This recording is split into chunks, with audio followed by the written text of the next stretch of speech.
আসসালামু আলাইকুম প্রিয় ভিউয়ার্স। আজকে আমাদের দেশের জলবায়ুর পরিবর্তন এবং আমাদের দেশের যে টেম্পারেচার যে দিন দিন রাইজ আপ হচ্ছে, এটার মূল কারণটা কি, সেই কারণগুলো নিয়ে কথা বলবো। আমি যদি একটু প্রথমেই বলি, টেম্পারেচার বৃদ্ধি পাওয়ার এবং জলবায়ু পরিবর্তনের প্রধান কারণ হচ্ছে আমাদের দেশে যে পরিমাণ যানবাহন এবং মিল ইন্ডাস্ট্রি, কলকারখানা এবং ইট ভাটায় প্রচুর ইট পোড়ানো হয়, অর্থাৎ পাথর কয়লা দিয়ে মাটি পুড়িয়ে ইট বানানো হলে তখন সেক্ষেত্রে প্রচুর পরিমাণে কার্বন নিঃসরণ হয় এবং সেই কার্বন বাতাসে অক্সিজেনের সাথে যুক্ত হয়ে তখন কার্বন ডাইঅক্সাইড গ্যাস উৎপন্ন হয়, যা আরও গ্লোবাল ওয়ার্মিং অর্থাৎ বিশ্ব উষ্ণায়ন হয়। তো আমাদের দেশে এটা রাইজ আপ হয়েছে দিন দিন, এটা একদিনে হয়নি। প্রকৃতির এই যে বিরূপ প্রতিক্রিয়া, আজকে প্রকৃতি তার বিরূপ প্রতিক্রিয়া প্রকাশ করেছে, আমাদের উপর ফ্যাট আপ হয়েছে, এটা একদিনে হয়নি। দীর্ঘদিন বছর পর বছর একটা টাইম ওভারকাম হওয়ার পরে যখন সেটা হিউজ আকার ধারণ করেছে, দেন তখনই তার রূপটা বহিঃপ্রকাশ করেছে। অনেক জায়গায়, অনেক বিভাগে, অনেক জেলায় 40 ডিগ্রি 45 আপ পর্যন্ত রাইজ আপ হয়েছে, এত ডিগ্রি সেলসিয়াস পর্যন্ত। খুবই দুঃখজনক। আসলে এর জন্য পরিবেশটাকে নষ্ট করার জন্য আমরা মানুষই দায়ী, এটা অন্যদেরকে দায়ী করার কোনো ওয়ে নাই।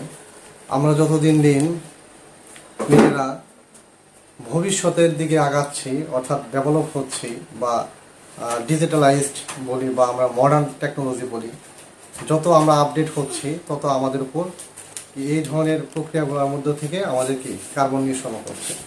আমি যদি একটু বলি যে কলকারখানার কথা, মিল ইন্ডাস্ট্রির কথা, আমরা যখন নিত্য নতুন করা হচ্ছে এবং মিল ইন্ডাস্ট্রিতে প্রচুর পরিমাণে সালফার নিঃসরণ হচ্ছে। আবার সেই সালফার অক্সিজেনের সাথে যখন যুক্ত হয়, সালফার যখন অক্সিজেনের সাথে যুক্ত হয় তখন সেটা সালফার ডাইঅক্সাইডে পরিণত হয়। ঠিক একইভাবে আবার সালফার ডাইঅক্সাইড যখন পানির সাথে যুক্ত হয় তখন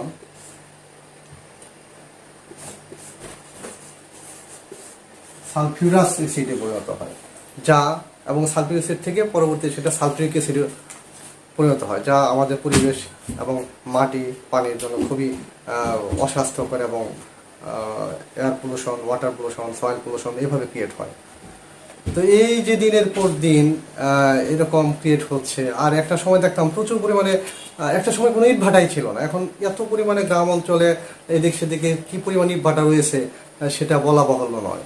প্রচুর পরিমাণে ইট ভাটা, এই ইট ভাটায় যে পরিমাণ কয়লা থেকে কার্বন নিঃসরণ হচ্ছে, যেটা আনডিসকাসেবল অ্যান্ড আনবিলিভেবল, এবং এটা পরিবেশের জন্য এত হার্মফুল, খুবই হার্মফুল এইভাবে। এবং আমাদের এই অল্প আয়তনের এই দেশে এত পরিমাণে যানবাহন আছে, যে যানবাহন থেকে হিউজ পরিমাণ কার্বন নিঃসরণ হচ্ছে। আমি যদি স্পেশালি একটু ঢাকা শহরের দিকে কথা বলি, ঢাকা শহরের যে বিল্ডিংগুলো, সেখানে হাইরেজ বিল্ডিং, বলা যায় যে কোনো গাছপালাই নেই। তো এখান থেকে বাঁচার আমার কাছে যেটা মনে হয় একমাত্র উপায় হচ্ছে পরিবেশ বান্ধব গাছ লাগানো। কারণ গাছ কি করতে পারে, গাছ এই কার্বন ডাইঅক্সাইড কার্বন ডাইঅক্সাইড থেকে বায়ুমণ্ডলে থাকা কার্বন ডাইঅক্সাইড সেটাকে অ্যাবজর্ব করবে এবং সে অক্সিজেনটা কি করবে, রিলিজ করবে। যে পরিমাণ কার্বন ডাইঅক্সাইড ইনহেল করবে ঠিক তার সম পরিমাণই সে অক্সিজেনটাকে রিলিজ করবে। একমাত্র এটাই বেস্ট ওয়ে, তাছাড়া অল্টারনেটিভ কোনো ওয়ে নাই যে গাছ লাগানো, এটা কোনো বিকল্প নাই। এবং আমাদের সে বনাঞ্চল থাকা দরকার মিনিমাম 25 ভাগ, সেখানে 17 সামথিং, আমি যদি 17 ভাগ আছে। তো এটাও আসলে খুব দুঃখজনক। তো আসলে গাছ কাটা আগে সবসময় চিন্তা করতে হবে গাছের সাথে যে এই যে মানুষের সাথে একটা নিবিড় ইন্টার রিলেশন, এটা বিল্ড আপ করতেই হবে। এখনই পারফেক্ট সময়, এখনই it is high time to protect our life.